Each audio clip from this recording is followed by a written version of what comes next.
Hi, my name's David Means. I'm with the Front Royal Warren County Tree Stewards, and today's we're going to have a little bit of a class on how to plant a tree. This swamp white oak that's right next to me was planted about 4 years ago, and it is almost, well, it's about uh, almost half, maybe a third bigger than it was when we first planted it. Takes a little time. Depends on where you plant it, what kind of soil it's in, and what kind of moisture you're able to give to it. Uh, it's a living being in the sense of the fact that it does not think like you and I. However, it does register the conditions around it, and it responds to those conditions in a way that will either be positive, or if it's not good conditions, it will be negative, and it will be a stress situation.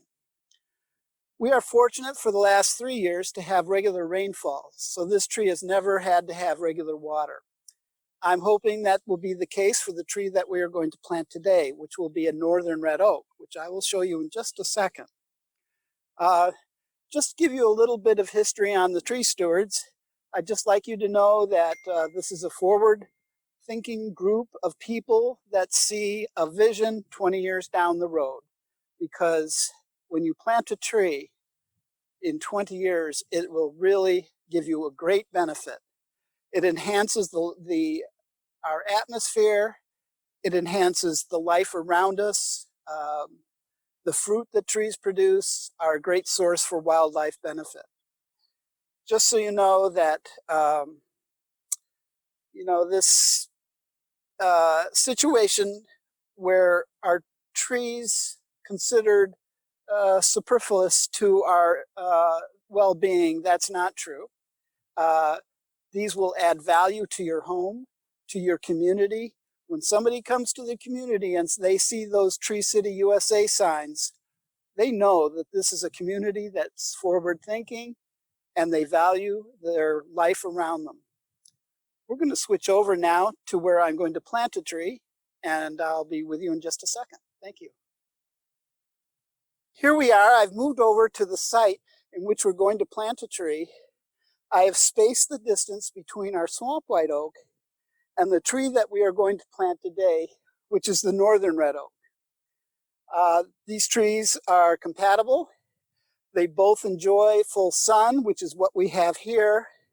To let you know that before we did anything, we checked to make sure there's no underground utilities and that there is no overhead wires. These trees get to be about 60 to 70 feet tall, and you certainly want to place the tree in the right place in the beginning. Often we find that many people don't realize that this little tree is going to get as large as I just mentioned. It's 60 feet is a serious height. Think of a 60-foot or six-story building. That's how tall it will get. We're fortunate. We did choose a species that is not subject to many diseases or insects. However, all trees do have their issues, so you have to be careful about what you're selecting. You certainly would not want to put in an ash tree anymore, mainly because of the emerald ash borer, which you probably all know about, and it is a serious issue. It's killed probably 95% of the trees in our area that are ash.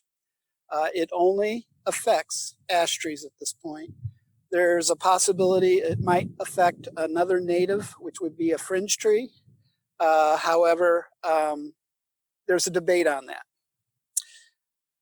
So I've selected my site.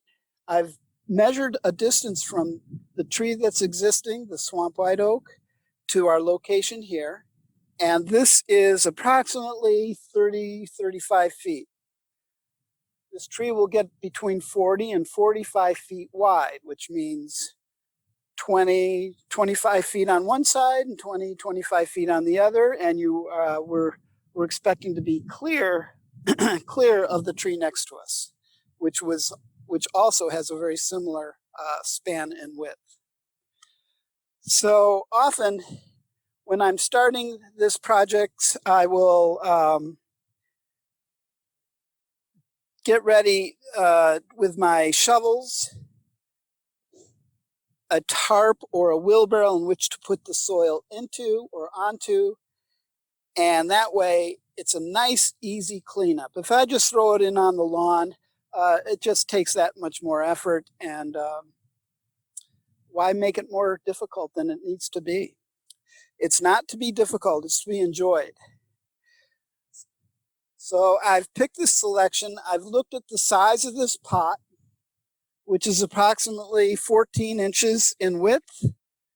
And the recommendation is to dig your hole twice to 3 times as wide as the width of your ball. And in this case, it's a container plant. So the containerized growth medium and the roots, you want to make it that much larger. I did take a shovel and I went around the outer edge, pushing it in and creating a ring.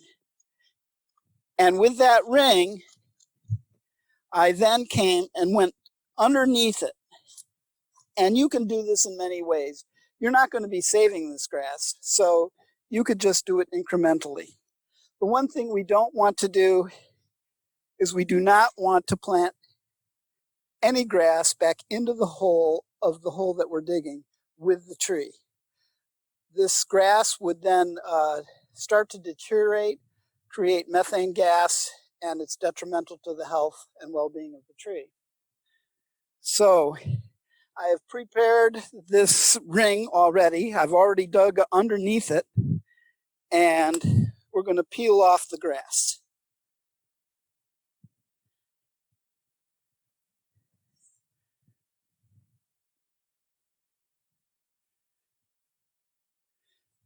And in this situation, because it's all in one piece, we could say we're peeling off the sod, which is what we're doing. I loosened some of the soil. It's not quite complete, but we're going to get it finished off here pretty soon. I lay out my tarp and I remove the soil that's already loose.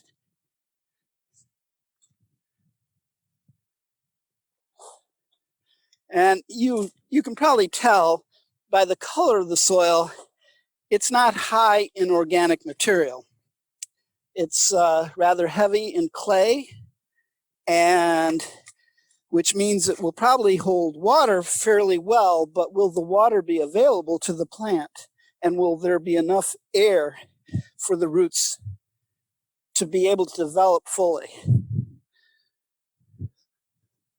Your average soils, or the soils that you hope to be planting in, are not compacted. So you're looking for approximately about 25% airspace, which we call voids, and 25% water space, also a void. And that is within the 50% of mineral soil or the medium, whether it be loam, sandy, or a mix of the clay, loam, and sand. We want that to be about 50%, which does vary, of course, and it will in this case for sure.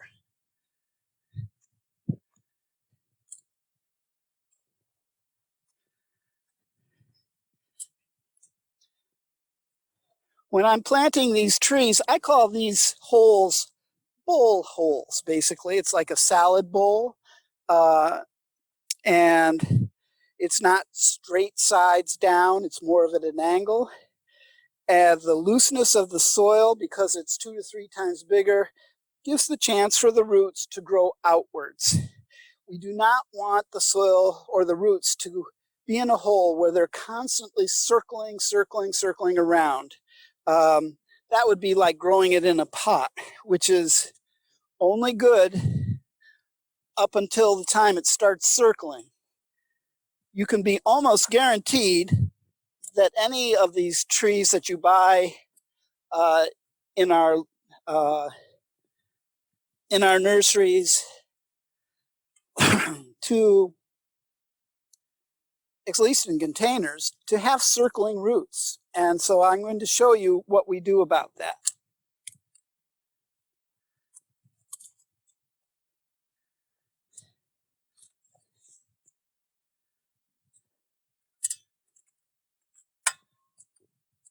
Looks easy, doesn't it? Oh, it is. But having the right tools makes all the difference in the world.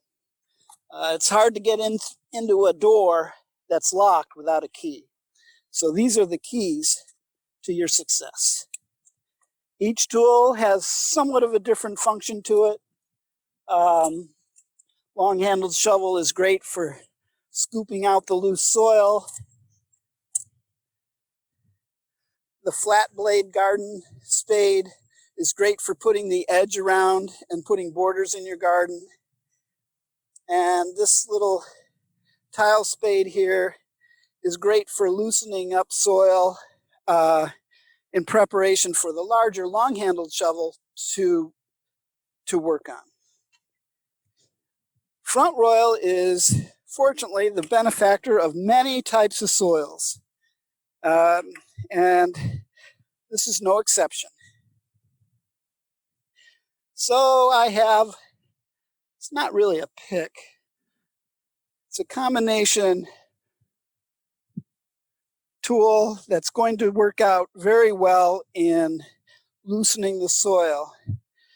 Instead of an axe, what you're doing is you are using it to pry the soil loose so that you can use your other tools.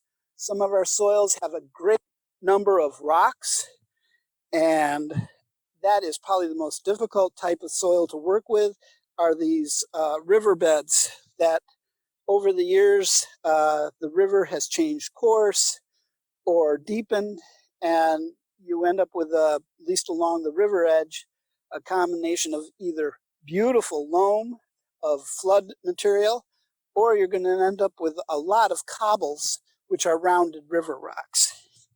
And we go through, and all we're doing is loosening the soil so I can work with it with a shovel. And with the rocks, this type of tool is invaluable. There are occasions when I'll actually use a pick to loosen the soil, or it's a combination soil and rocks, mainly just because it's so darn compacted with materials, I couldn't get a shovel through it. So here we are. That didn't take long, and that looked pretty easy. So the hole is almost ready. What I need to do is measure depth. This is our containerized ball, and we want this tree, all trees, to be approximately an inch above the existing grade. And there's a situation nowadays, the nurseries are constantly battling weeds and things up around their trees. And so during the effort to reduce the weed growth, they are tilling around it, and the soil gets mounded up along the trunk. And you'll find that the flare roots, which are the roots that come out, which are your support roots will grow into, they're buried. They're buried sometimes 3 inches, and I've seen it up to 8 inches deep. Of course, if I planted it here, it's very possible the tree might not make it because it's too deep in the ground. This is not a bad situation. We do have a root flare here. It's pretty hard to see at this angle, but this tree is exactly at grade on this pot. It's perfect. So I want you to see that it's kind of hard, but we do have roots that are circling. And I'll bring this up a little closer. And you can see this is natural. When you're ever using containerized material, the roots grow out, they hit the sides of the plastic pot, and they start to grow around in a circular fashion. We have to break these loose. We cannot leave them like this. Otherwise, that's all they'll do. They'll keep circling. And you really want those roots to spread out, because this tree, by the time it gets 30, 40, 50 feet tall, really needs the support roots so it doesn't blow over in a storm. One of our concerns about planting street trees, certain trees do well in small container areas, such as between the sidewalk and the curb. You really, if you at all possible, need to give I believe it's around 700 cubic feet of area for those roots to go into. If you don't and constrict the roots too much, there's a chance that tree might not be able to stand straight without being blown over in the wind as it gets older.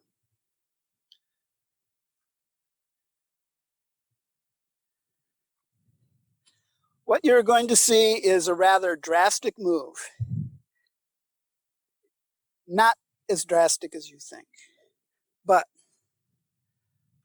we call this scoring the root ball. And that means we actually have to cut through these roots so that they will redevelop outwards.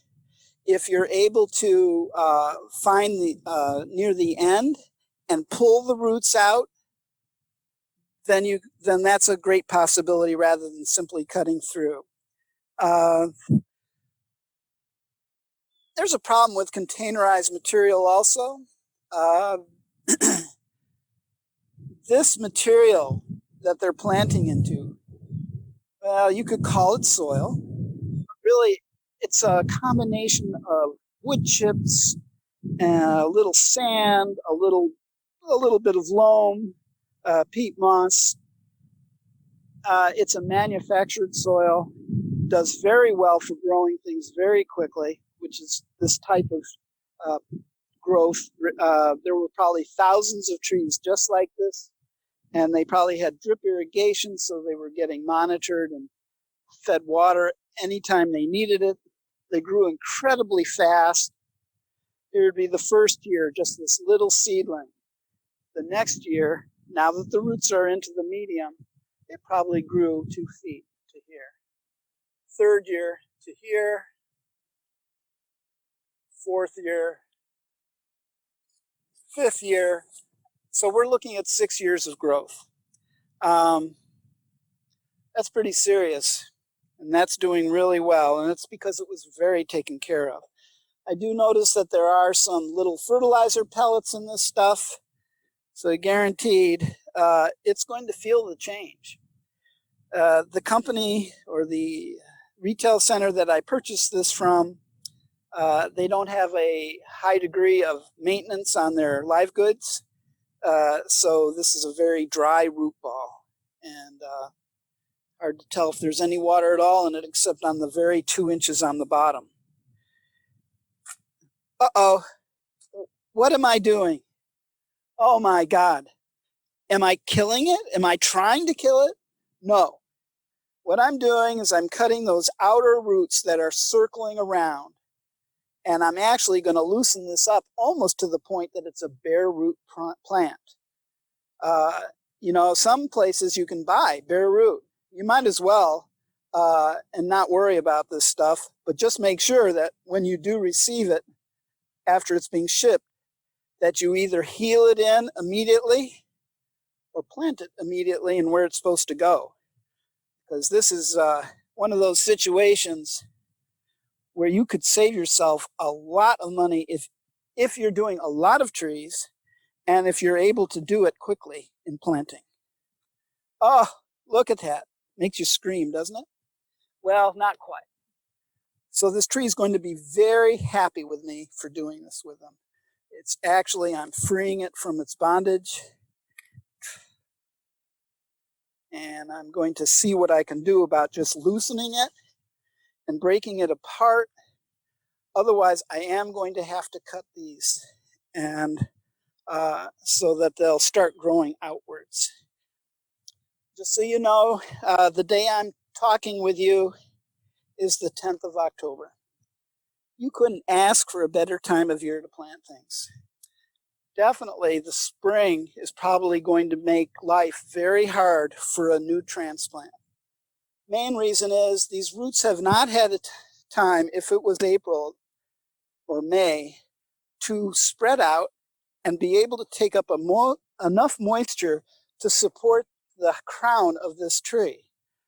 So this is why it's going to have all winter long in which to spread its roots out and get ready for the heat of next summer, which potentially could be quite drastic.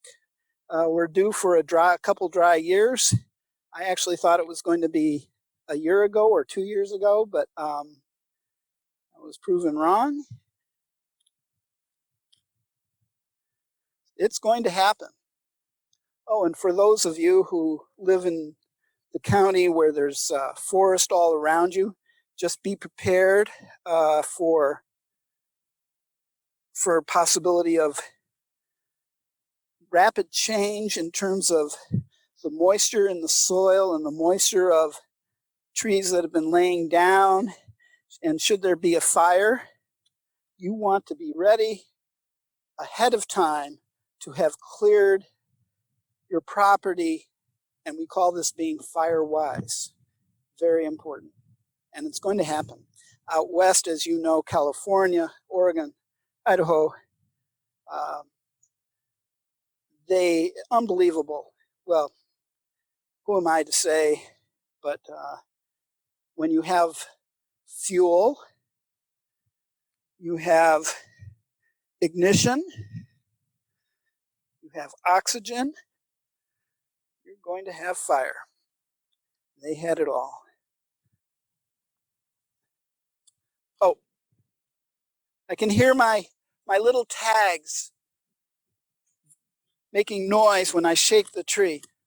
Tags are not meant to be left on trees. I'll tell you that. You better memorize what it is or write it down, make a little map of your backyard and write what the species are. Because if you left them on, I've seen these where the growth, it was so constricted, it killed the rest of the branch after several years. So always take your tags off.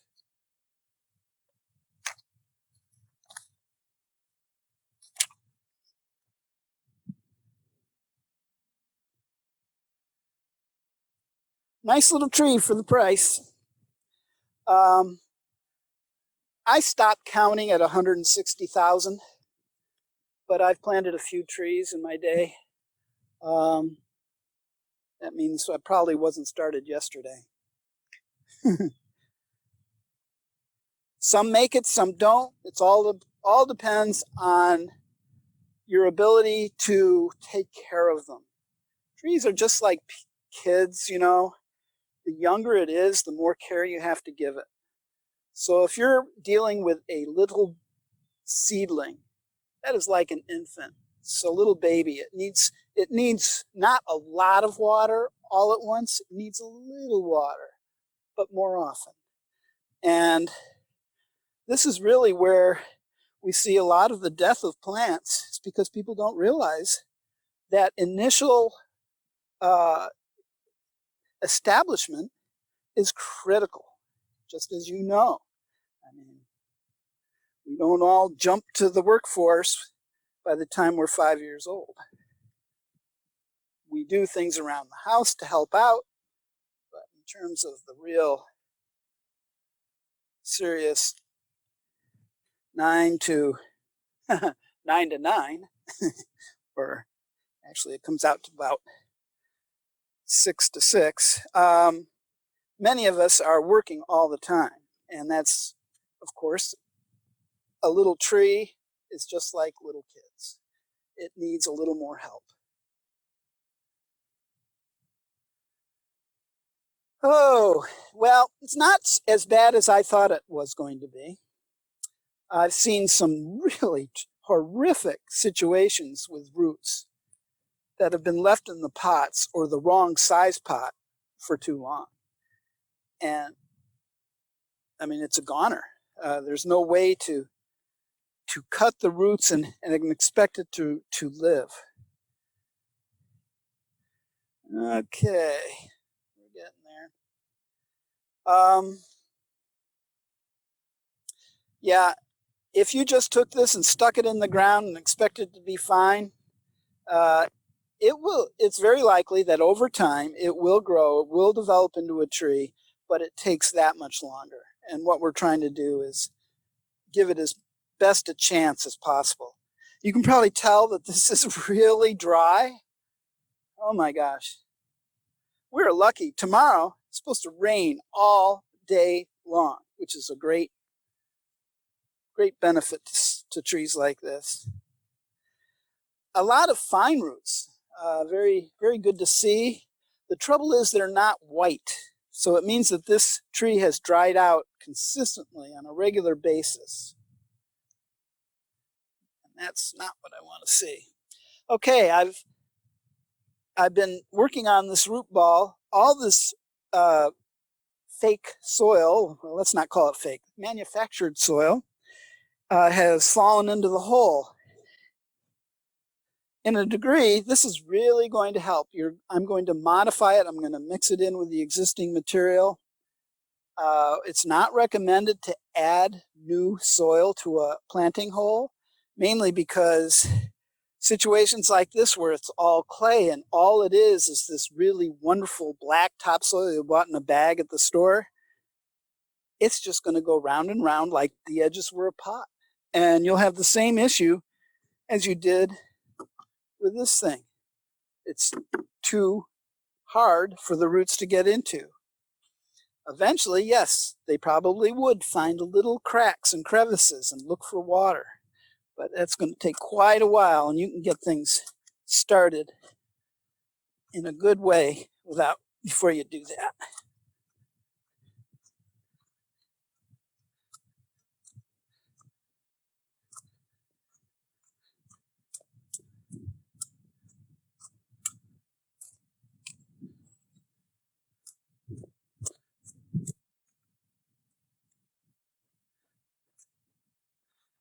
Oh, by the way, I didn't plant all those 160,000 trees.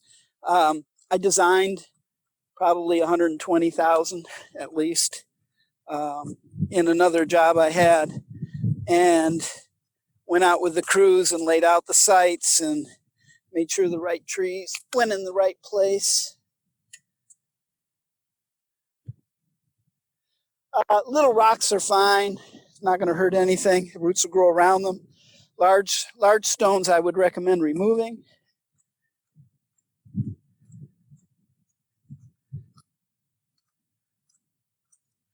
So it's like making cake. This is going to be a nice batch.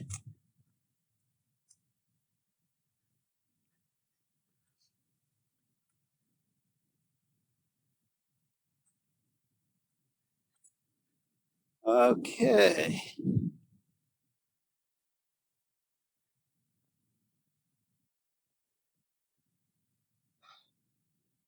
So when I set this in the hole, notice it was sitting in the pot about this deep. So I have to make sure my hole is not too deep. And there has to be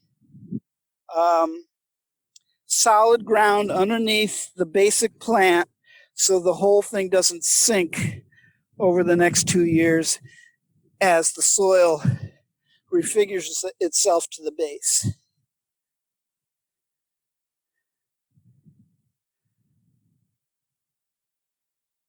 What am I doing?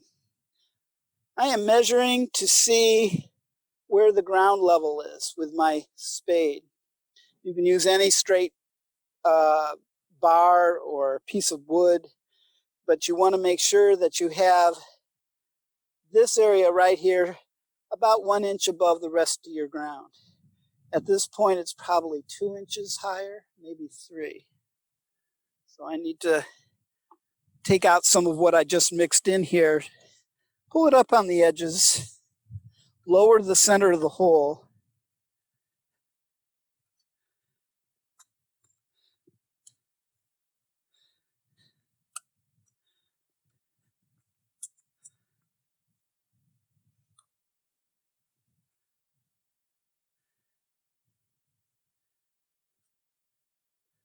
Ah, now we're getting somewhere.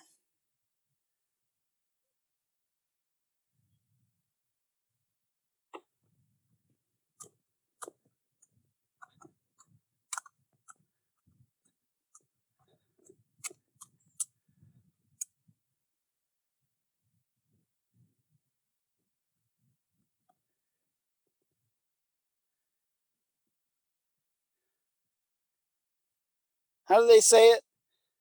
Measure twice, cut once. In a sense, that's what we're doing. Now I left this medium mixed with soil in the hole. I didn't throw it back out because I want it so that I'm going to straighten out these roots into this medium.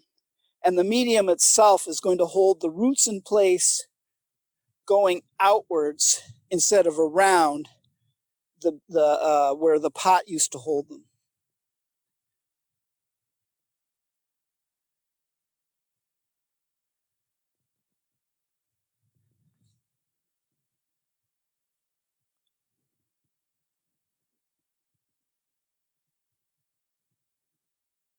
I can see this tree is going to be very happy. It's telling me that right now. Hey, did you know that trees in the forest, they've now realized that there's a communication pattern that goes on from one side of the forest to the other through the mycorrhizae? An amazing research, and to have found that. You know, there's a lot about this world around us we do not know, and that to me is remarkable. I'll never forget somebody saying, well, they're not alive, and they really are. Just as much as you and I, they only exist in a different form. They might not have brains like you and I. They call them sentient beings. However, there is a life force, just like in you, just like in me, that that predominates, and they grow because of that. It's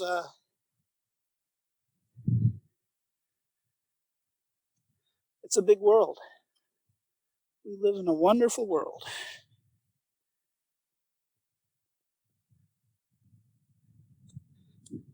So I've got these roots in a good way. I'm going to put some more soil around it, settle it in there. One thing I don't have, I realize, I don't have my 2 5-gallon jugs of water because there's no source of water here. So I'll have to come back later and water it in and get the soil to settle down. But at this point, I would add a little more soil, and then I would add my water to get the soil around the roots and create connection. Because that's where you know you're going to have success. Yes, there needs to be 25% air, 25% water, and 50% medium. Well, big holes actually are not good because that's too much air. And then roots start to dry out.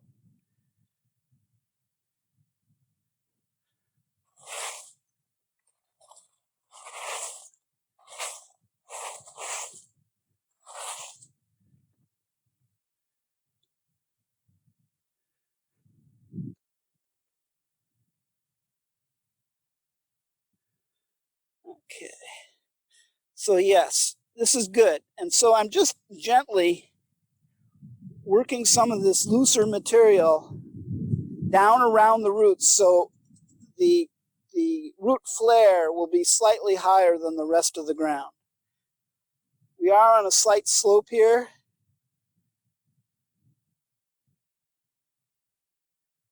That looks really nice. Okay, so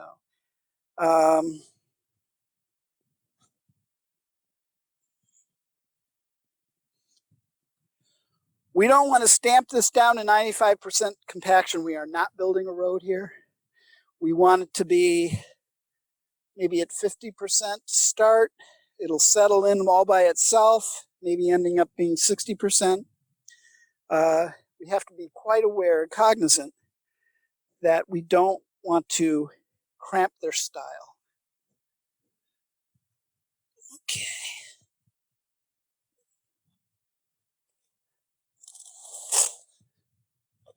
Don't worry, it's an old tarp. That's why it's being used this way.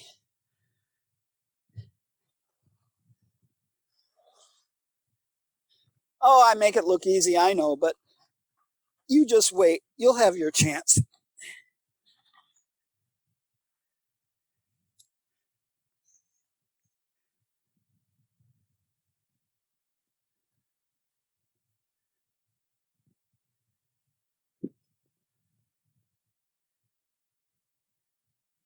Oh, this is turning out so well. Can't believe it. Well, yes, I can, but nice to have it work.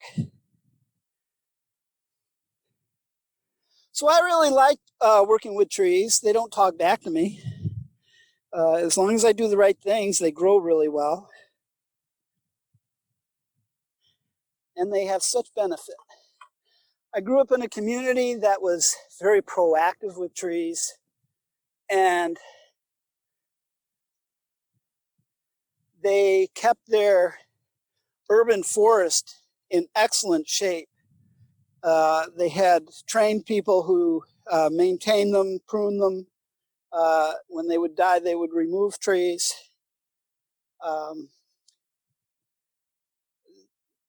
Every community has different standards of how they do it. We have a contractor who does most of our pruning through the electric utility company, and does quite a decent job. I've got to say, over the years, since I've lived in town, probably had 5. And the degree of quality has been across the board.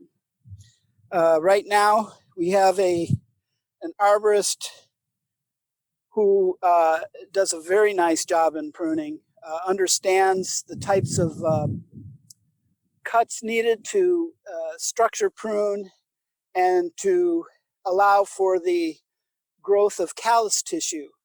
Because everywhere there's a branch, we have a little swelling point where the branch attaches to this main stem.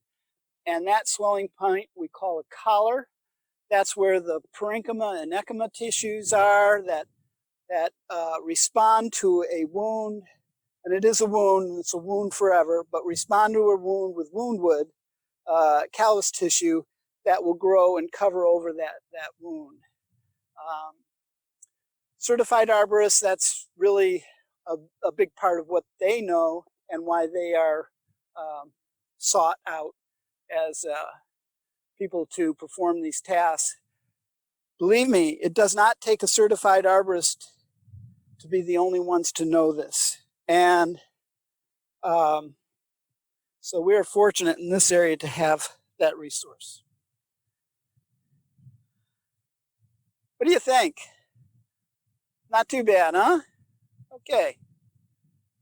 Is it talking to me? Well, it's saying, I need to be protected for the next year or 2. What are you going to do to protect me from deer that would just love a little tree like this and come up and take the felt off their antlers, which we call buck rub, and protect it from major storms where it might blow over because it's only just been planted. The roots have not had a chance to spread out. So I build these cages for new trees. And you probably saw that swamp white oak that had a very large cage on it. Well, that was much larger than this little tree when it was planted. And we'd like to have it so when the deer reach in, they can't pull off the lower branches as they're feeding.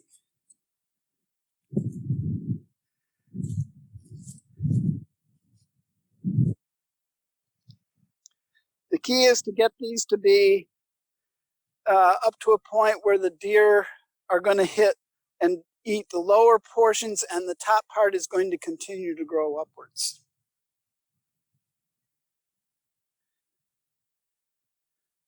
Yeah, not bad. Okay. Now this is a little bit of tough soil to put a stake into, especially a wood stake. So I'm going to give it a little help. And I'm going to take this digging bar here and start the hole and then put the wood stake in to the hole afterwards.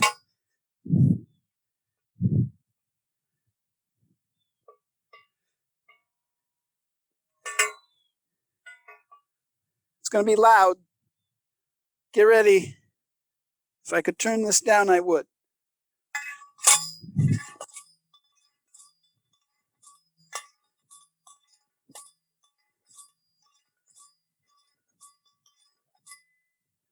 Oh, that wasn't bad at all. Just so you know, there's a rock underneath the ground here, and it's so close to the surface, there's a big bald patch because grass can't grow on rocks, at least not easily.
Oh, somebody knew what they were doing, huh?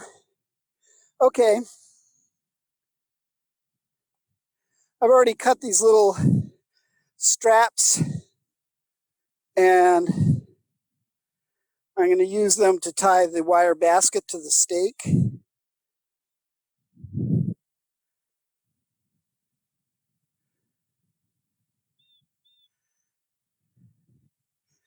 If you're in a situation where you don't have a wire basket, you don't need one. For the first year, I would suggest that you stake your tree if it's in a public situation, especially a park where, oh, kids, animals, people, whatever, they come up too close to these trees, and it's not a big help when they pull on them or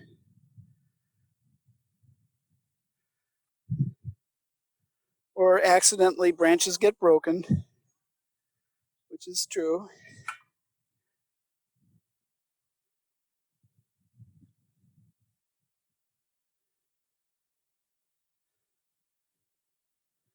I think we're going to have great success with this tree as soon as I can get it some water. So just imagine me doing pouring water in around everything, settling the soil. The basket's in pretty good shape. I could do more than one stake and put one over there, but I think for now, this will be adequate.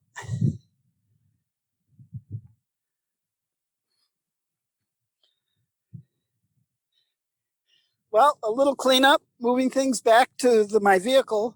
Oh, by the way, we're here at the skateboard parking lot. And if you want to come visit this tree, it would love to gather your attention. And if you want to bring some water, you're more than welcome to do that. So thank you, everybody. And I hope you have a wonderful fall. And I hope that this COVID environment goes away with a suitable vaccine. Be well.